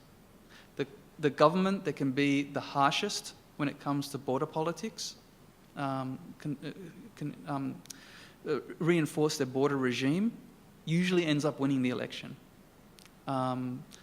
Unfortunately, a majority of people in Australia actually either agree with these policies or think that they should be harder. So when it comes to people coming by sea, Australia for a number of years has had what's called boat turnbacks. So they actually, when they find them in Australian waters, they put them in these kind of plastic boats, dinghies that are covered. Almost, it's like you're locked into this cell, and then they push that back into Indonesia until it lands in one of the islands off Indonesia or something like that. So if it's about stopping people coming to Australia by boat, they're already doing that with the boat turnback policy. Why continue to keep people in these prisons? You know, it's very clear that this is about racism. This is about a colonial imagination. It's about who Australia decides to come to the country and under what conditions they come. So on top of that, it's very closely connected to what preceded Australia's immigration strategy after the 70s. Before that, for about 70 years or so, there was what's called the White Australia policy. So, and this is an official policy. So only people from particular countries with particular ethnic backgrounds were allowed to migrate to Australia. And they had so many deterrents in place, officially, legally, to encourage certain kinds of migration and discourage other kinds of migration. And it was only in the early 70s that this was dismantled. So what we're seeing now is really kind of like a modification, a rebranding of the White Australia policy. In relation to the other point, why are they doing this? Who's benefiting from all of this? This is neoliberalism at work. This is capitalism. This is, you know, there are multi-million-dollar companies benefiting out of these detention centres. You know, there are so many, so much. I think in the last, maybe since 2013, I have to check the statistics, but I think since 2013, Australia's spent billions of dollars on these detention centres. And this money goes to multinational companies. You know, Serco, which actually manages prisons in different countries around the world. Wilson Security. A lot of the guards working in the detention centres are people who have come back from Afghanistan and Iraq. You know, they're former soldiers. So they're now mercenaries. IHMS.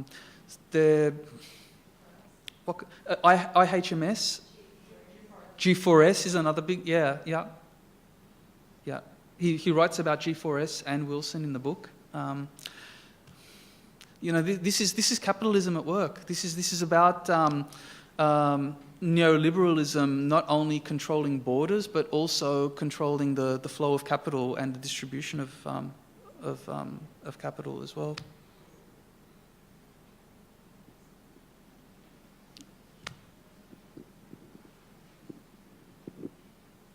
I think maybe it's also a little bit important at this juncture to talk a bit about how, even though it's really important that we want to keep Manus as a Manus project, that this is part of a larger project, which is really the foreign American policy, which started off with Abu Ghraib and Guantanamo Bay, which is just an extension right around the world right now of one systematic incarceration. And that these areas should stop really being seen as, you know, separate, like talking about Australia, talking about the Mediterranean, talking about Mexico, talking about these areas, because really it's just all one and the same. Yeah, actually that's a really good point, and it relates to something else that I worked on in relation to Manus. I worked with Sudanese and Somali refugees as well. I should mention that Behrouz isn't the only creative creative person and intellectual that is working in places like Manus and Nauru or on bridging visas in Australia. There are many refugees who are actually producing really important work and documenting what's going on. And these are all historical documents. These are going to be things that are going to be necessary to look at for future research and political activism. But I worked with especially two Sudanese refugees in Manus Island, and two of their publications will be going into Transition, a journal from Harvard University. So it was their kind of response or their reflections on the siege, the 23-day siege. But what's important is that these are people, one of them in particular was born in a refugee camp in Sudan, in Darfur.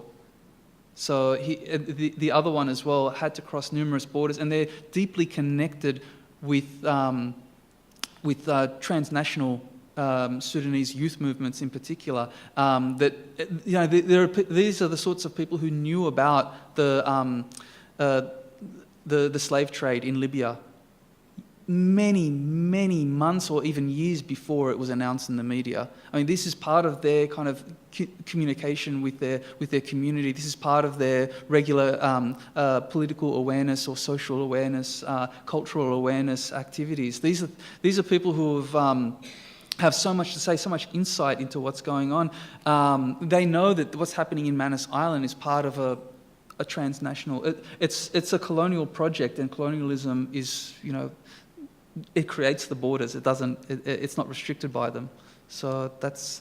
I thought that was an important point to mention, that Behrouz isn't the only one doing these sorts of activities, involved in these sorts of activities. There's so many others, and they're drawing on their interconnections with other parts of the world and other experiences of detention and exclusion, marginalization, discrimination.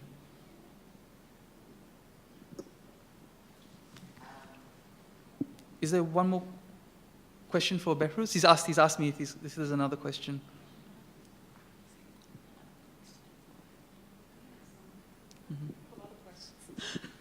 No problem. What is the educational level of these 600 people? Do we have any information about, are these, refugees that are there that fled because of economic reasons or political reasons? Do we have any information about that? Okay. سلام بهروز. سوال دوم، پناهنده ها که تو مناس هستن، مناس و نارو، سابقه شون چیه؟ از لحاظ تحصیلات، از لحاظ شغل، از لحاظ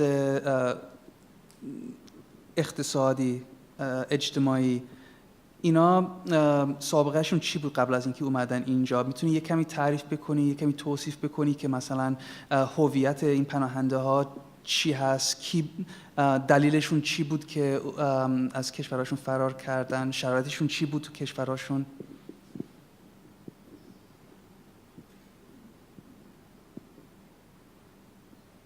I assume UNHCR has a presence there, do they? The United Nations, refugee. The United Nations visits every now and then and writes a report and condemns Australia. They don't do anything, or there hasn't been. No. Yeah. The UN does what the UN does. The other question I had was, you said he made a movie about this, and what was it called again? Choka, please tell us the time. Choka is the local bird on Manus Island, and it actually tells everyone the time in the morning and in the afternoon. So it's a sacred bird. It means a lot to the local people, but it's also the name. It was the name of a solitary confinement cell in Manus Island Detention Center. So they called the solitary confinement cell for refugees that they couldn't discipline the way that they wanted. They called the solitary confinement cell Choka. So for the refugees, it was a place of horror, but for the local people, it was a symbol of reverence. Yeah.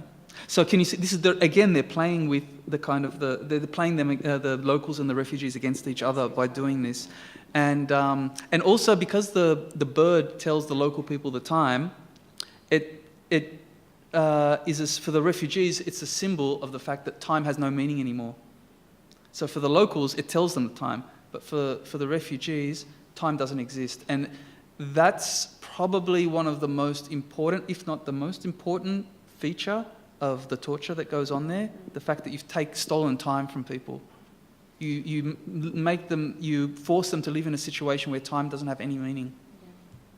But it sounds like they do at least get access to internet so they can have some communication with the outside world, or are they able to read, or are they books, are there...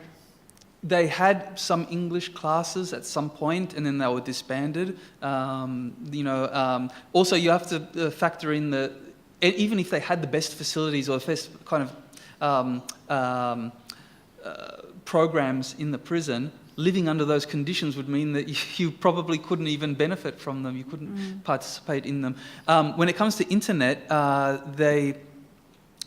they rely on whatever internet reception is out in the air, or in the atmosphere.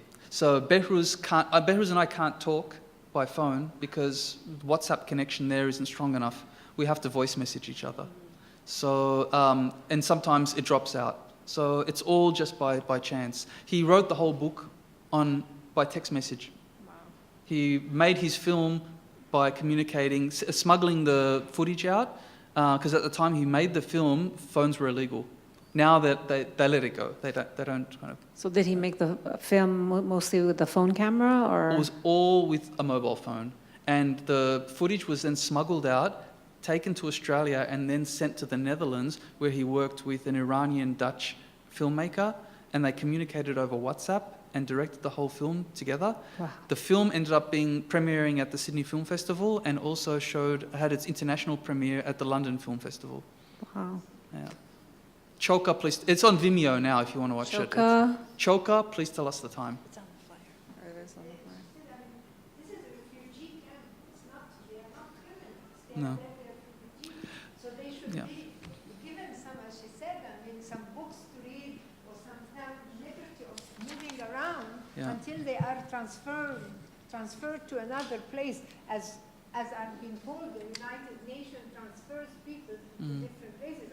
There are refugees here. We had some Iraqis here for a few years, and then they've been moved to the States.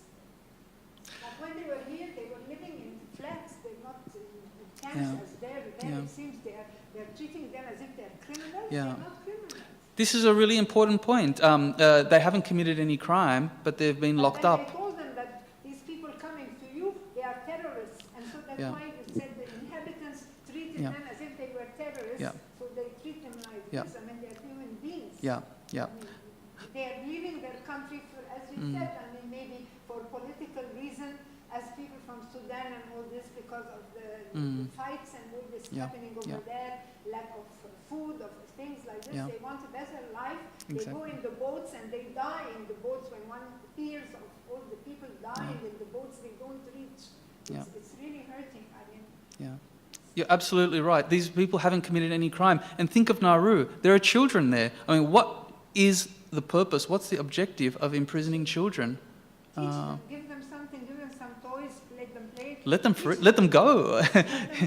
even if you have a whole educational program in the center, you're still locking up children. It's the other thing is that I just want to make a point about this issue of political refugee and economic refugee. This is a fabrication.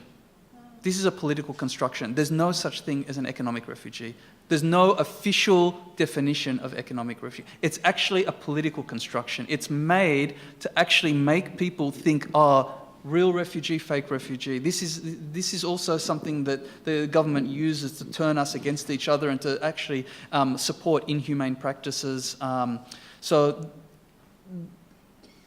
it's a very complicated issue. People have written about it and analysed it and deconstructed it, but making a distinction between people who are fleeing particular kinds of persecution and people who are leaving unlivable situations is a political construct.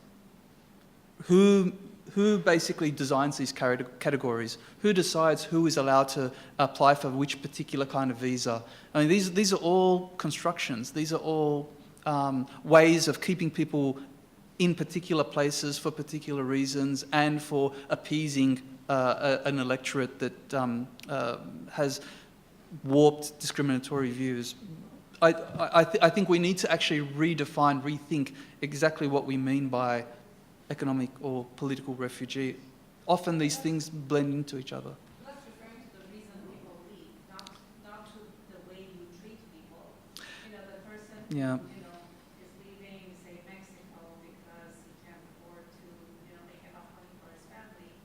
But no, I'm not saying they're different, that we should treat them differently, but I'm just wondering the level of education. My question was because you're saying about all these articles being published and coming out of, you know, this place of 600 people. If the majority are people who are fleeing because, you know, the person who left Mexico because they weren't able to make money on the land or whatever, didn't have the same kind of education that someone who's writing this article. It's not as far as what we should do to them once they're refugees. It's just what was their reason for leaving. I think there is a distinction that has to be made between the two. Not as far as, you know, our reaction to it, as far as what they. But who makes the distinction and for what purposes, and for what kind of, to convey what kind of message? So, for example, someone fleeing Mexico, why do we need to? I don't think we need to separate economic disadvantage from political persecution. Often they go hand in hand. Sorry. I was going to say the same thing. I think it's why people have economic hardship in their countries. Frequently it's related to political constructs and structures of oppression that have been built in that country.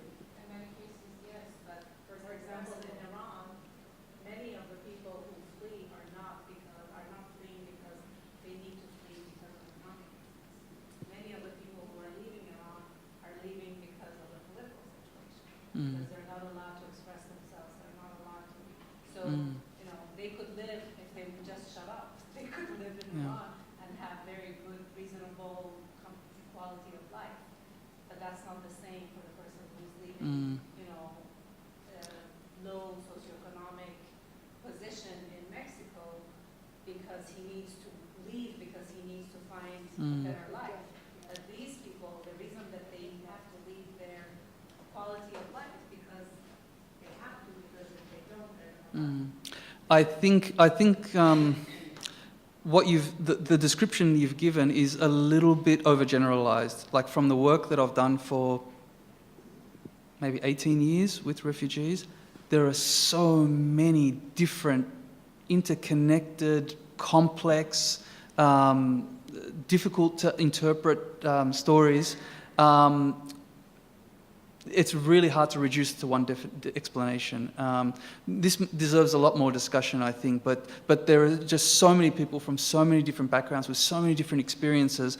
A kind of generalization that Iranians flee for these reasons, whereas Mexicans flee for these. It's. As an example, because you know those are two countries I've lived in, and I know what the situation is very close. But you know, it is a generalization in a way, because there could be the low socioeconomic person in Iran and a very well-educated Mexican who would also want to leave for whatever reason. But I'm just talking about the majority who left. I would say from the experiences that I've had, and if you talk to a lot of the refugees who have gone through this this process, they've gone through these experiences, you can find a whole spectrum of different backgrounds and experiences and identities. So it's, I think maybe we just need a different framework rather than kind of rather than looking at the kind of categories that are used or the kind of explanations or that are given within different kinds of policy or kind of mainstream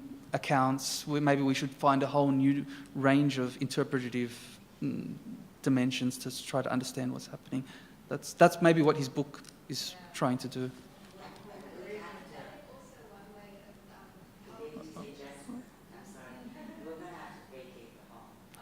Oh. We've gone over our time. And I can translate outside for. Maybe you can just do that now. Okay. Because we have. ببین اینجا الان خواننده‌ای که هستم ما اصلا نمیتونیم اینا رو مثلا بخوایم توی یک کاتگوری خاص بذاریم و بگیم اینا اینجورن. اینا از ملیت‌های مختلفن، از کشورهای خاورمیانه، ایران، پاکستان، افغانستان، نمیدونم عراق،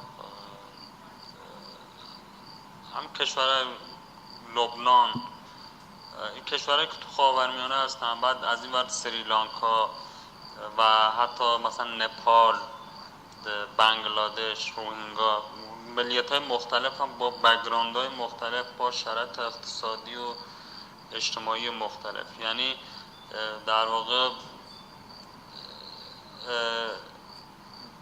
با بک‌گراند های مختلف و با زمینه‌ها و پایه‌های اجتماعی و سیاسی و اقتصادی مختلف. ما اینجا مثلا آدمای خیلی تحصیل کرده داریم، آدمایی هم داریم که اصلا سواد هم ندارن، آدمایی داریم که از جنگ فرار کردن، آدمایی داریم که شناسنامه نداشتن، هویت نداشتن، فرار کردن، آدمایی هم داریم که گی هستن و از تبعیض فرار کردن. یعنی ما انواع آدما داریم و کلا این مردمی که اینجا هستن مردم هستن، یه مردم عادی مثل همه مردم دنیا و کاملا عادی هن. خیلی انسان‌های عادی هن. یعنی هیچ تفاوتی با بقیه مردم ندارن. هم اینو میتونم بگم و کلا ما نمیتونیم اینا رو بگیم که توی کاتگوری خاص قرار بدیم. کاملا آدمای متفاوت با بک‌گراندهای متفاوت.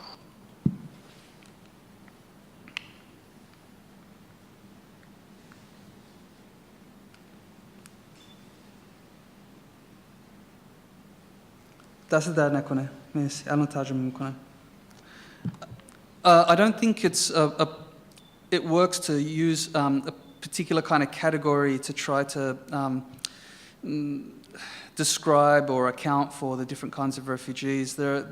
These are refugees from different countries, mainly from the Middle East, also from Pakistan, Sri Lanka, Bangladesh, Nepal.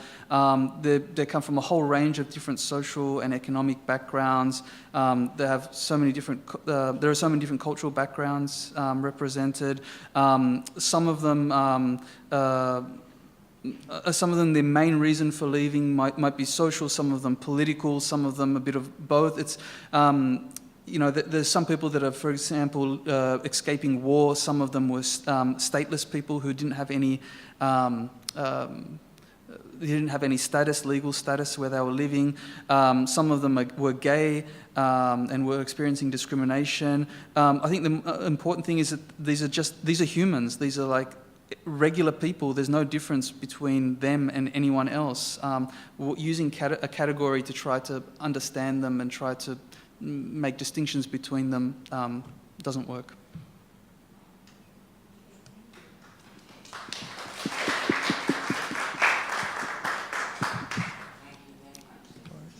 Thank you. And thanks again, Samia.